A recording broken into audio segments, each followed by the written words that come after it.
Hello friend, कैसे हैं आप सब। उम्मीद है कि आप सब अच्छे हैं। अभी यूटेरिया का न्यू प्रैक्टिस सेट आया है जिसमें टोटल आपका सेट 10 है और आज हम आप लोगों के साथ सेट नंबर 1 आप लोग को डिस्कस करेंगे और उम्मीद करते हैं कि सेट आप लोग को बहुत ही पसंद आएगा। और जो फ्रेंड चैनल पहली बार विजिट करें चैनल को सब्सक्राइब कर लीजिएगा।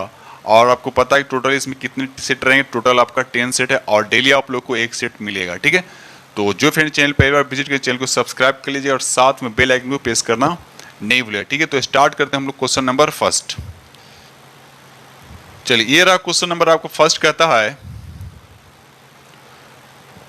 क्वेश्चन नंबर यहाँ पर फर्स्ट कहता है कि ए रमेश यहाँ आओ, इस वाक्य में कौन सा कारक आपका है। ए देखिए यहाँ पर ए दे रखा, तो ये संबोधन कारक से संबंधित याद रखिएगा। ए जो है, ए रमेश यहाँ आओ, इस वाक्य में कौन सा कारक, तो राइट आंसर आपका सी हो, यानी संबोधन कारक। संबोधन कारक में क्या होता है, के, अरे, हे, अजीर, ऐ, इस तरह से संबोधन कारक के विभक्तियां हैं। ठीक है, चलिए क्वेश्चन नंबर यहाँ पे 2 कहता है टू डाल डाल पे मैं पात पात का अर्थ क्या होता है। इसका राइट आंसर आपका डी हो जाएगा चालाकी का जवाब चालाकी से देना। चालाकी का जो जवाब जो चालाकी करता है तो उसका जवाब भी उसी तरह से दिया जाता है। ठीक है, चलिए ये रहा अगला प्रश्न। क्वेश्चन नंबर यहाँ पर 3 कहता है अपना उल्लू सीधा करना, मतलब अपना काम निकालना। तो इसका राइट आंसर क्या हो जाएगा, आपका 3 हो जाएगा, अपना काम निकालना। ठीक है, तो राइट आंसर आपका 3 हो गया। इसमें टोटल कितना 100 क्वेश्चन है। 100 में से 10 आपके हिंदी के रहेंगे, 10 आपके इंग्लिश के रहेंगे और 20 में मैथ और रीजनिंग। बचा कितना आपका 60, जिसमें जीएस साइंस सब वगैरह रहेगा। ठीक है, चलिए यहाँ पर हम डिस्कस करने वाले क्वेश्चन नंबर यहाँ पर हम लाते हैं 4 की तरफ। क्वेश्चन नंबर यहाँ 4 कहता है संस्कृत के आक्रांत शब्द होते, संस्कृत के आक्रांत शब्द जो होते हैं वह क्या होते हैं, वह स्त्रीलिंग होती है। याद रखिए वह क्या होता है, स्त्रीलिंग होता है। अब संस्कृत का जो ये आक्रांत शब्द जो है जिनके अंत में आकार होता है, अर्थात जिनके अंत में आ होता है, जैसे लता, रमा, बालिका, ये सब क्या स्त्रीलिंग की पहचान है। आगे बढ़ते हम लोग अगले प्रश्न की तरफ। क्वेश्चन नंबर यहाँ पर 5 कहता है निम्नलिखित में से एक वाक्य में क्रिया भक्षण करने के अर्थ में प्रयुक्त हुई है, तो यह वाक्य आपको बताना है कौन सा है।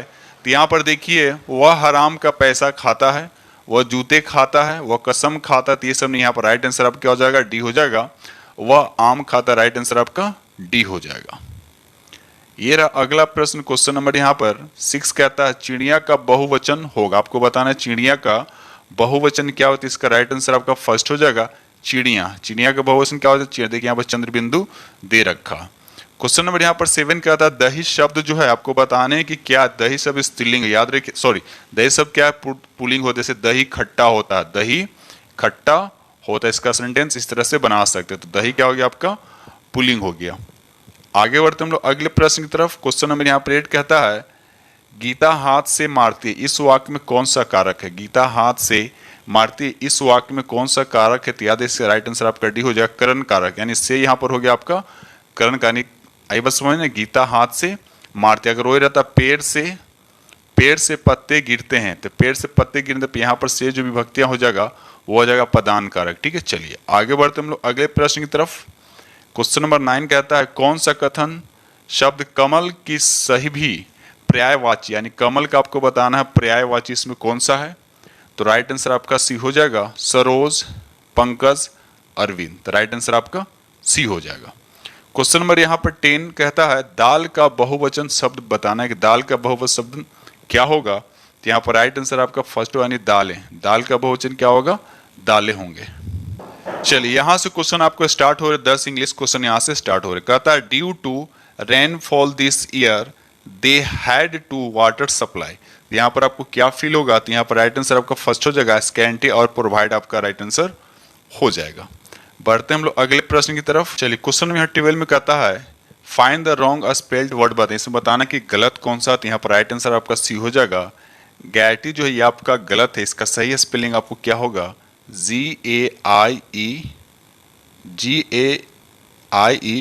इसका इसको बोलते हैं गैटी बोलते हैं। इसका मतलब होता है अमोद प्रमोद होता है। ठीक है, तो राइट आंसर आपका, बाकी सभी स्पेलिंग आपके सही है। ठीक है, चलिए ये रहा अगला प्रश्न। क्वेश्चन नंबर यहाँ पे 13 कहता है an instrument for viewing object at distance, जो दूर के ऑब्जेक्ट को देखने के लिए हम लोग किसका यूज करते हैं। तो यहाँ पर राइट आंसर आपका सी टेलीस्कोप का यूज करते हैं दूर की वस्तु को देखने के लिए। अगर माइक्रोस्कोप क्या होता है, छोटे छोटे किरणों जिसको हम अपनी आंखों से नहीं देख सकते हैं, तो छोटे छोटे वस्तुओं को देखने के लिए माइक्रोस्कोप का यूज़ किया जाता है। पेरिस्कोप क्या होता है? तो ये होता है पनडुब्बी, यानी पानी के अंदर, ठीक है, पानी यानी पनडुब्बी में इसको यूज़ किया जाता है। उसके बाद यहाँ पर लिखा कैलेडोस्कोप क्या होता है? इसको डिजाइन द्वारा कॉलोनी, कपड़ों, आभूषणों आदि के पैटर्न बनाने के लिए प्रयोग किया जाता है। ये रहा क्वेश्चन नंबर आपका 14, कहता है a story told illustrate a moral और स्पिरिचुअल ट्रूथ। ये क्या है? इसका राइट आंसर आपका बी हो जाएगा, ये पैरेबल। इसका राइट आंसर क्या हो जाएगा? पैरेबल हो जाएगा, यानी उपमा है, ठीक है। ये रहा अगला प्रश्न, क्वेश्चन नंबर यहाँ 15 कहता है my father strained every nerves to enable me to get settle in life. इसका राइट आंसर क्या हो जाएगा? आपका बी हो जाएगा, वर्कड वेरी हार्ड। मतलब इसके जगह पर आपको बताना है कि क्या होगा, तो यहाँ पर राइट आंसर आपका बी हो जाएगा। ये रहा क्वेश्चन नंबर आपका 16, कहता है choose the one which express the right meaning of the given word. आपको बताना है वेरासिटी का मतलब क्या होता है, ठीक है, इसका सिनोनिम्स बताने हैं। तो यहाँ पर राइट आंसर आपका बी हो जाएगा, ट्रूथ। इसका मतलब क्या होता है? ट्रूथ। वेरासिटी का मतलब होता है सच्चाई, तो ट्रूथ का मतलब भी हो जाएगा आपका सच्चाई, ठीक है। चलिए यहाँ पर आपको 17 में आपको अपोजिट वर्ड बताना है। इम्प्लीकेट का अपोजिट वर्ड क्या होता है? इम्प्लीकेट का मतलब होता है फंसाना, किसी को फंसाना, चक्कर में डाल देना, ठीक है ना। तो इसका राइट आंसर क्या हो जाएगा? आपका सी हो जाएगा। एक्सोनरेट का मतलब होता है छुटकारा देना, यानी छोड़ना, अपराध मुक्त करना। तो राइट आंसर आपका सी हो जाएगा। ये रहा क्वेश्चन नंबर आपका 18, कहता है choose the correct option to fill in the blanks. तो यहाँ पर दे रखा संत रविदास वज। अब संत रविदास क्या थे? तो इसका राइट आंसर आपका बाय प्रोफेशन एंड पेशे से वो क्या थे? तो राइट आंसर आपका फर्स्ट हो जाए कोबलर थे, यानी मोची। कोबलर मीन्स क्या होता है? मोची होता है, ठीक है। चलिए ये रहा अगला प्रश्न, क्वेश्चन में यहाँ पर 90 कहता है fill in the blanks with correct option neither the boys nor the teacher. अब देखिए यहाँ पर सबसे पहली बात याद रखिए, नाइदर के साथ नॉर आता है, और यहाँ पर आपको भर फिल करना है, तो नॉर के बाद जो नाउन रहते हैं उसी के अकॉर्डिंग यहाँ पर होती है। सिंगुलर तो भर यहाँ पर क्या हो जाएगा? आपका सिंगुलर होता है। राइट आंसर आपका क्या हो जाएगा? यहाँ पर इज हो जाएगा। क्वेश्चन नंबर यहाँ पे 20 कहता है choose the option that is closest in meaning to the given word protest. इसका क्लोजेस्ट मीनिंग यानी सिनोनिम्स बताने हैं, तो इसका राइट आंसर आपका क्या हो जाएगा? तो यहाँ पर राइट आंसर आपका डी हो जाएगा, टू ऑब्जेक्ट।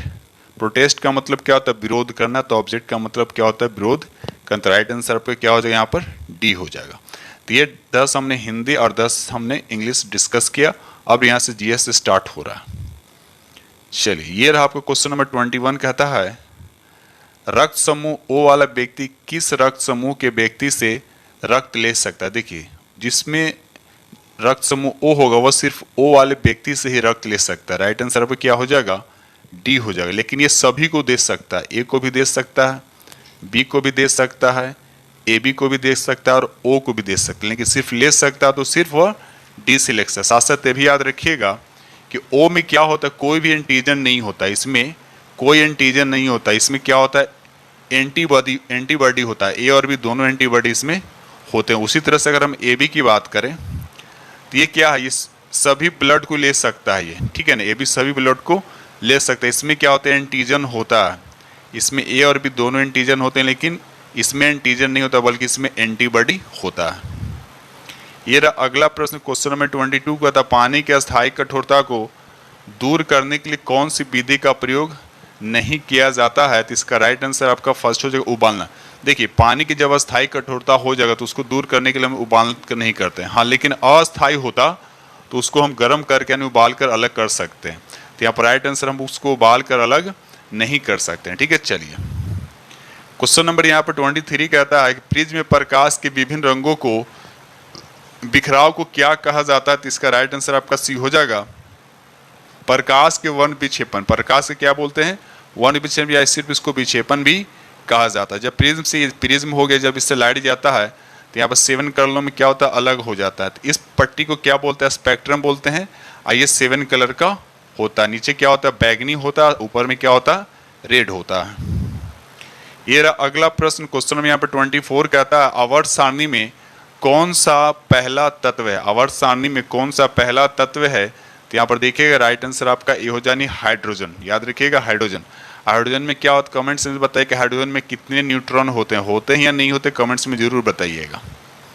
ये रहा अगला प्रश्न। क्वेश्चन नंबर यहाँ पर 25 कहता है घरेलू परिस्थिति यानी रेफ्रिजरेटर में सामान्यतः कौन सा प्रशीतक प्रयोग में लाए जाते हैं, तो इसका राइट आंसर आपका डी हो जाएगा फ्रेओन। याद रखिएगा फ्रेओन। आगे बढ़ते हम लोग अगले प्रश्न की तरफ। ये रहा क्वेश्चन नंबर आपका 26 कहता है सिरका किसका जलीय विलयन है। सिरका जो है किसका जलीय विलयन है, तो यहाँ पर राइट आंसर आपका सी हो जाए एसिटिक अम्ल। मतलब सिरका में क्या होता है, एसिटिक अम्ल होता है।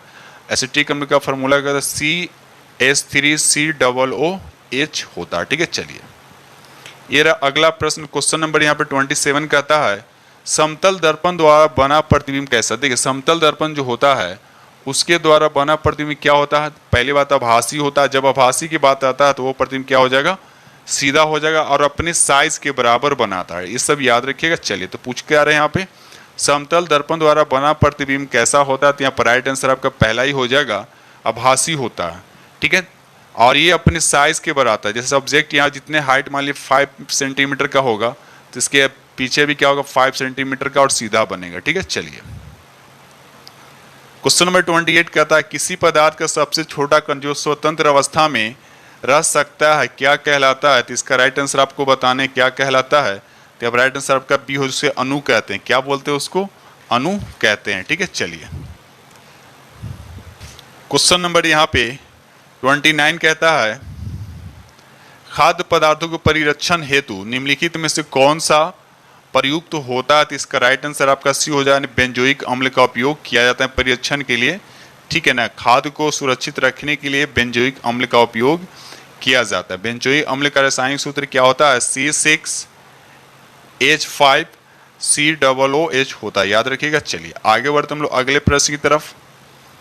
ये रहा क्वेश्चन नंबर आपका 30 कहता है सापेक्ष आर्द्रता का मात्रक क्या होता है, इसका राइट आंसर आपका ए हो जाएगा हाइग्रोमीटर। याद रखिएगा हाइग्रोमीटर। बहुत से कंफ्यूज होते हैं हाइग्रोमीटर और हाइड्रोमीटर। तो हाइड्रोमीटर के द्वारा क्या होता है, जल का घनत्व को मेजरमेंट किया जाता है। जल का घनत्व यानी डेंसिटी बोल सकते, रिलेटिव डेंसिटी बोल सकते हैं। ठीक है, हाइड्रोमीटर के द्वारा। ठीक है,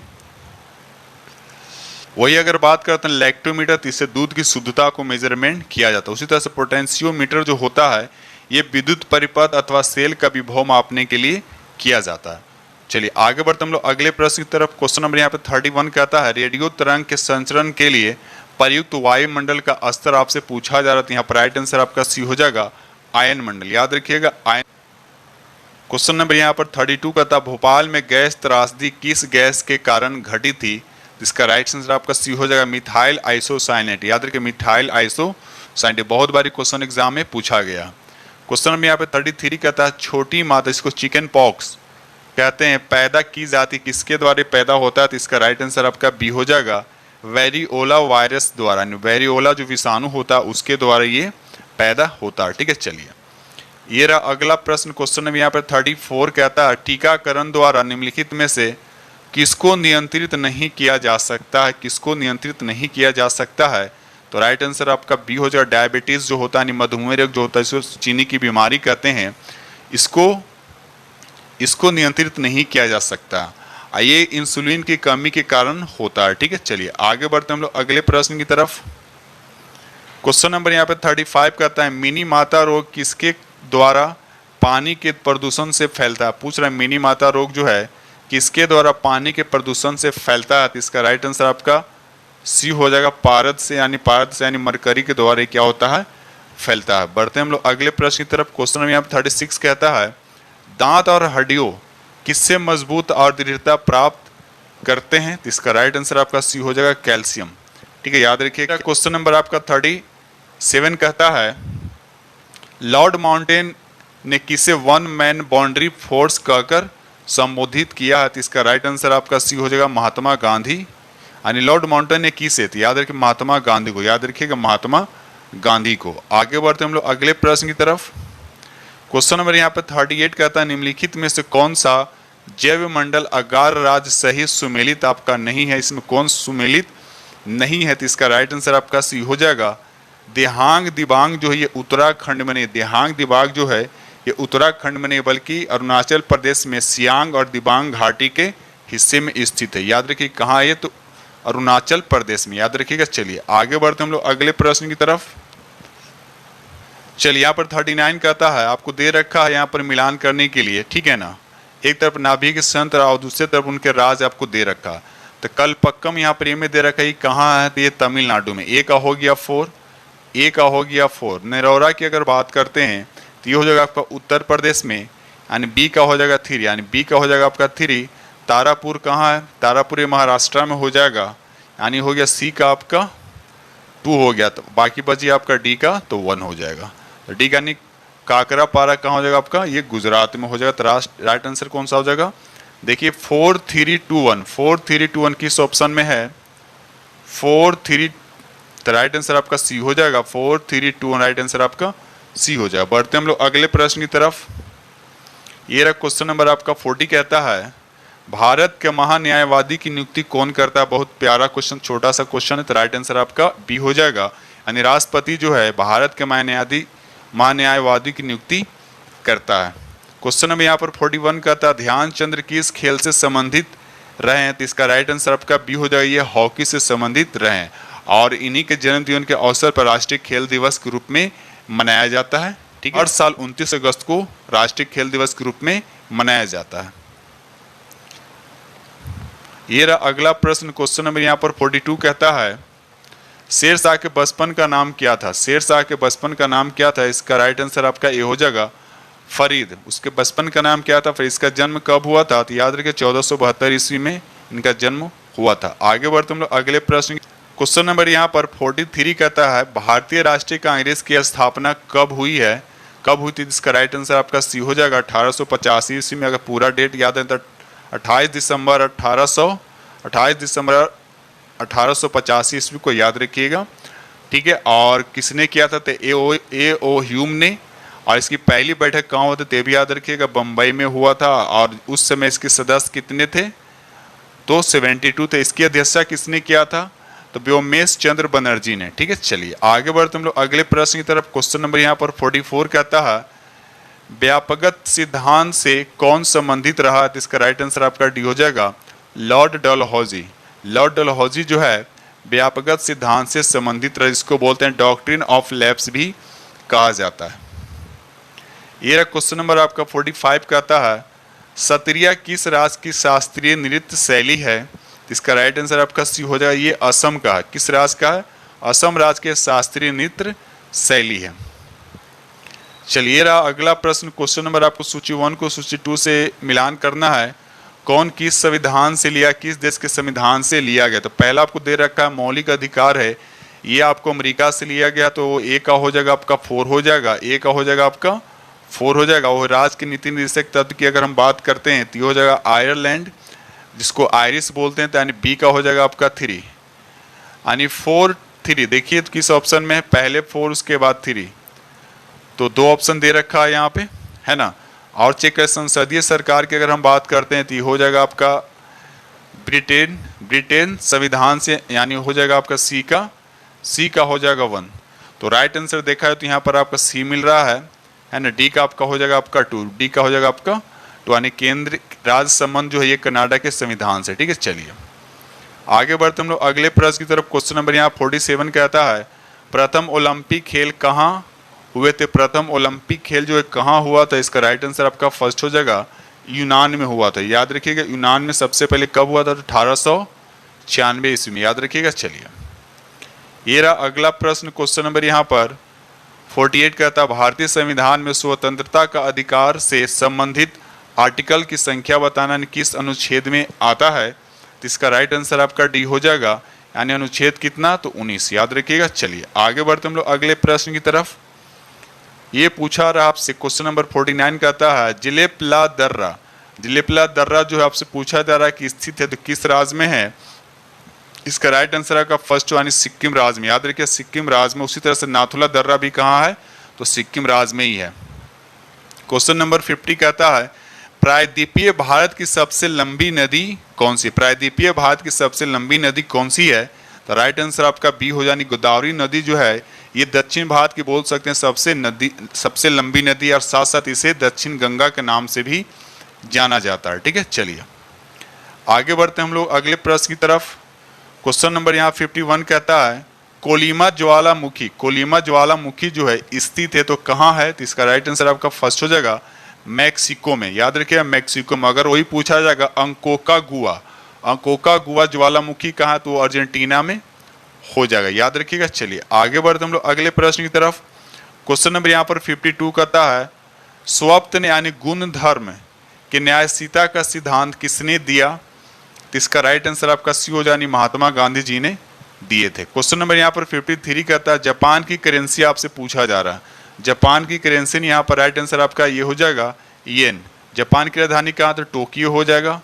जापान की राजधानी टोक्यो हो जाएगा। ठीक है, चलिए आगे बढ़ते हम लोग अगले प्रश्न की तरफ। ये रहा अगला प्रश्न। क्वेश्चन नंबर यहाँ पर 54 कहता है हड़प्पा सभ्यता के किस स्थल से उन्नत जल प्रबंधन व्यवस्था का साक्ष्य प्राप्त होता है? तो इसका राइट आंसर आपका बी हो जाएगा धौलावीरा से। याद रखिएगा धौलावीरा से प्राप्त होता है। आगे बढ़ते हम लोग अगले प्रश्न। क्वेश्चन नंबर यहाँ पर 55 कहता है नियंत्रक एवं महालेखा परीक्षक, इसको कैग भी कहा जाता है, अपनी लेखा परीक्षण रिपोर्ट निम्न में से किसे सौंपता है? निम्न में से किसे सौंपता है? तो इसका राइट आंसर आपका सी हो जाएगा ये राष्ट्रपति को सौंपता है। याद रखिएगा राष्ट्रपति को सौंपता है। क्वेश्चन नंबर यहाँ 56 कहता है भारतीय उपमहाद्वीप के अंतर्गत कुल कितने देश आते हैं? भारतीय उपमहाद्वीप के अंतर्गत कुल कितने देश आते हैं? तो इसका राइट आंसर आपका डी हो जाएगा 7 देश आते हैं। याद है 7 देश आते हैं। 7 कंट्री कौन कौन से? याद पहला हो जाएगा भारत, उसके बाद बांग्लादेश, उसके बाद भूटान आता है, उसके बाद नेपाल आता है, उसके बाद पाकिस्तान, श्रीलंका और मालदीव। याद रखिए भारतीय उपमहाद्वीप के अंदर कुल कितने देश आते हैं?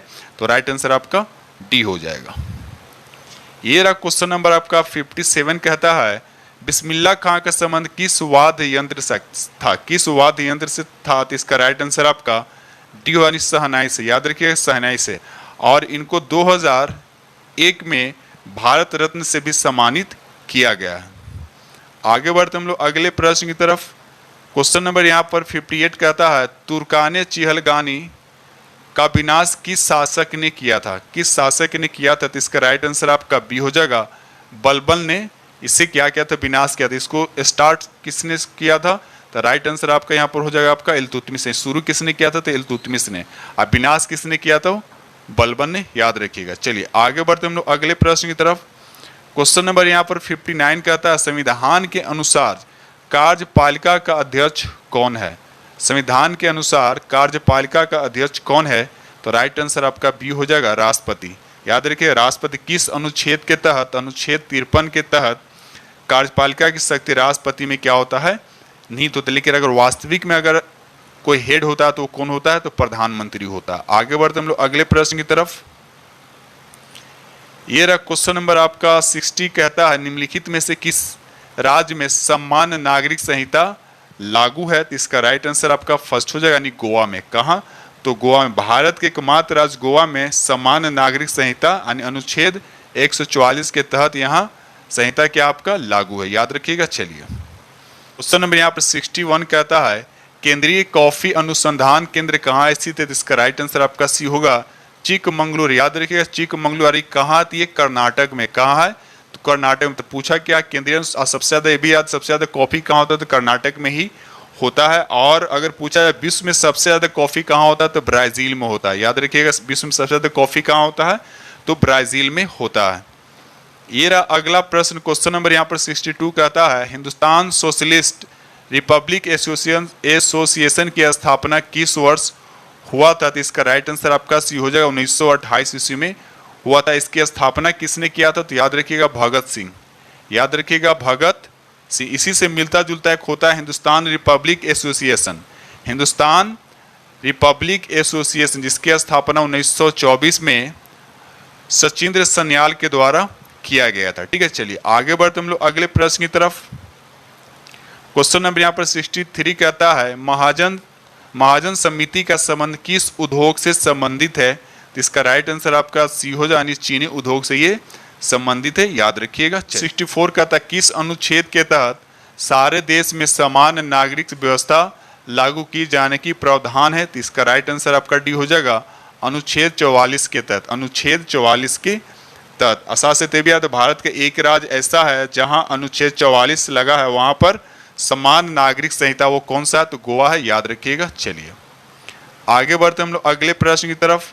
क्वेश्चन नंबर यहाँ पर 65 कहता है ईवीएम का पहला प्रयोग कब हुआ था? ईवीएम का पहला प्रयोग कब हुआ था? तो राइट आंसर आपका यहाँ पर सी हो जाएगा, यानी 1999 में हुआ था। याद है कि 1999 में हुआ था। आगे बढ़ते साथ साथ ये भी याद रखें ईवीएम जो है 3 प्रकार के होते हैं, M1, M2 और M3। तो इसमें सबसे आधुनिक यानी मॉडर्न जो होता है वह M3 होता है।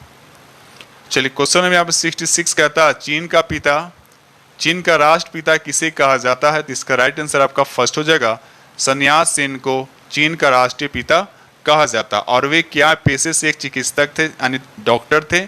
और इनका जन्म याद रखें, जन्म कब हुआ था? तो 12 नवंबर 1866 को इनका जन्म हुआ था। इनकी मृत्यु कब हुई थी? तो याद रखिएगा 12 मार्च 1925 को इनकी मृत्यु हुई थी। डेट याद रखिएगा। चलिए ये रहा अगला प्रश्न। क्वेश्चन नंबर यहाँ पर 67 कहता है खेल कूद में उत्कृष्टता के लिए कौन सा पुरस्कार दिया जाता है? तो यहाँ पर राइट आंसर आपको बताने हैं। तो यहाँ पर राइट आंसर आपका बी हो जाएगा, अर्जुन पुरस्कार। याद रखिएगा अर्जुन पुरस्कार दिया जाता है। ठीक है, आगे बढ़ते हम लोग अगले प्रश्न से भी याद रखिए अर्जुन पुरस्कार में इसमें कितने रुपये दिए जाते हैं? यानी 15 लाख। याद रखिएगा वही होता अगर पूछा जाए कि ध्यानचंद्र जो खेल रत्न पुरस्कार उसमें कितना दिया जाता है? तो 25 लाख रुपये दिए जाते हैं। ठीक है, चलिए आगे बढ़ते हम लोग अगले प्रश्न की तरफ। क्वेश्चन नंबर यहाँ पर 68 कहता है निम्नलिखित में से कौन सा जल डमरू काला सागर और मरमरा सागर को जोड़ता है? तो यहाँ पर राइट आंसर आपका बी हो जाएगा, बासपोरस जल डमरू जो है काला सागर और मरमरा सागर को जोड़ता है। याद रखिएगा। चलिए बढ़ते हम लोग अगले प्रश्न की तरफ। क्वेश्चन नंबर यहाँ पर 69 कहता है सूर्य के सतह का तापमान लगभग पूछ रहा है कि सूर्य के सतह का तापमान लगभग कितना होता है? तो राइट आंसर आपका डी हो जाएगा, यानी 6000 डिग्री सेल्सियस। याद रखिएगा। चलिए ये रहा क्वेश्चन नंबर आपका 70 कहता है कि दक्षिणी गोलार्ध का सबसे बड़ा, देखिए दक्षिणी गोलार्ध में पूछा है इसलिए 21 जून मार मत दीजिए, दक्षिणी गोलार्ध में आपसे पूछा जा रहा है ना। दक्षिणी गोलार्ध में सबसे बड़ा दिन कब होता है? तो राइट आंसर आपका डी हो जाएगा, 22 दिसंबर को सबसे बड़ा दिन होता है दक्षिणी गोलार्ध में। अगर उत्तरी गोलार्ध में पूछता, उत्तरी गोलार्ध में, तो 21 जून को सबसे बड़ा दिन होता है। ठीक है, चलिए आगे बढ़ते हम लोग अगले प्रश्न की तरफ। क्वेश्चन नंबर 71 कहता है विश्व मौसम विज्ञान संगठन की पहली महिला महासचिव किसे नियुक्त किया गया है? इसका राइट आंसर आपका डी हो जाएगा, सेलेस्टिले सोलो को। याद रखिए सेलेस्टिले सोलो को नियुक्त किया गया। ठीक है, चलिए आगे बढ़ते हम लोग।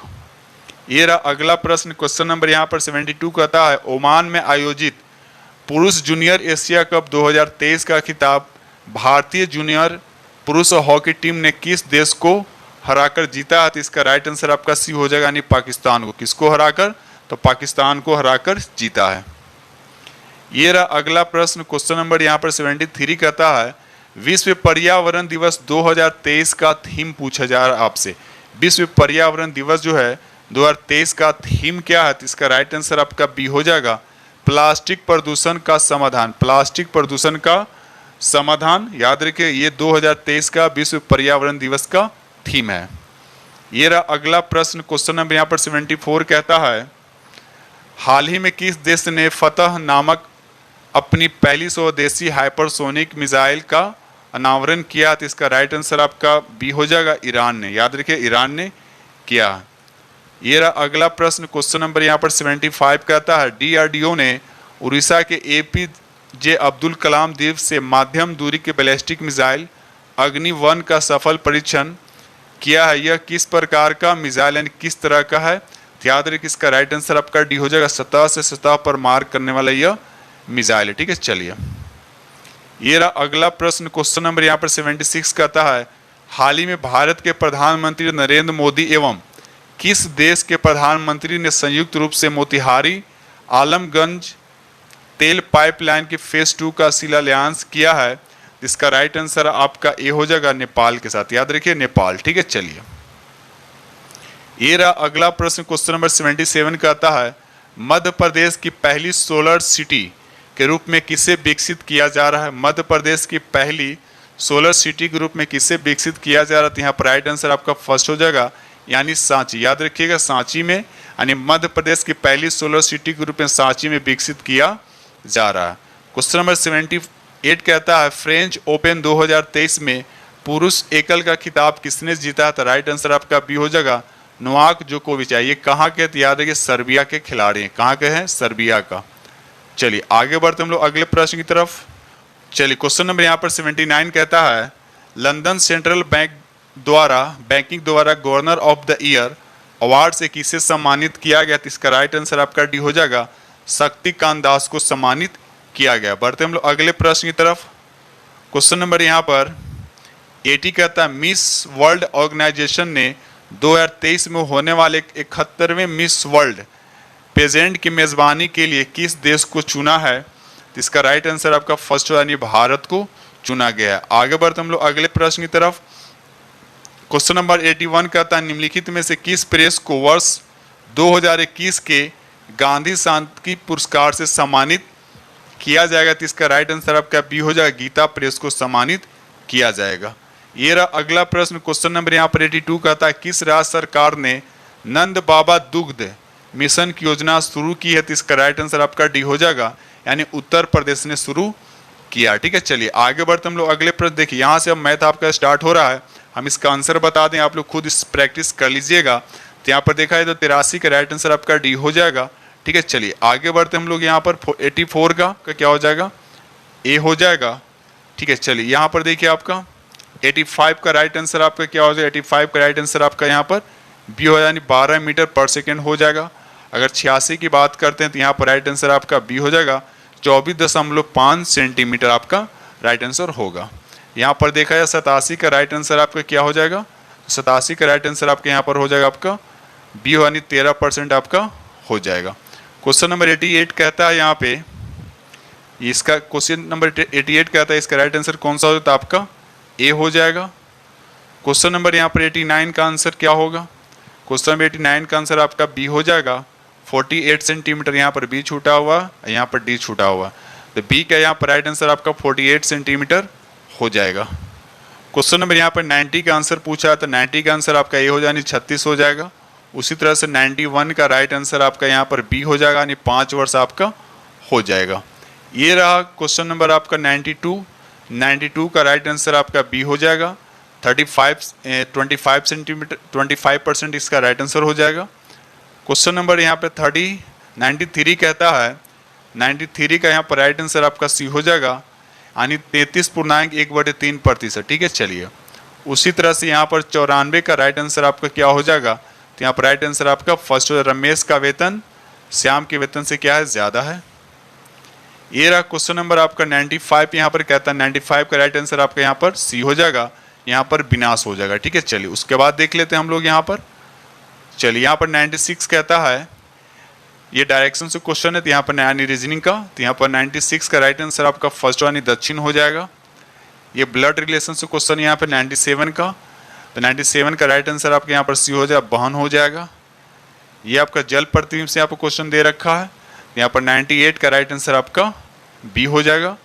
उसी तरह से 99 का आंसर यहाँ पर डी हो जाएगा, 99 का आंसर यहाँ पर क्या हो जाएगा? आपका डी हो जाएगा।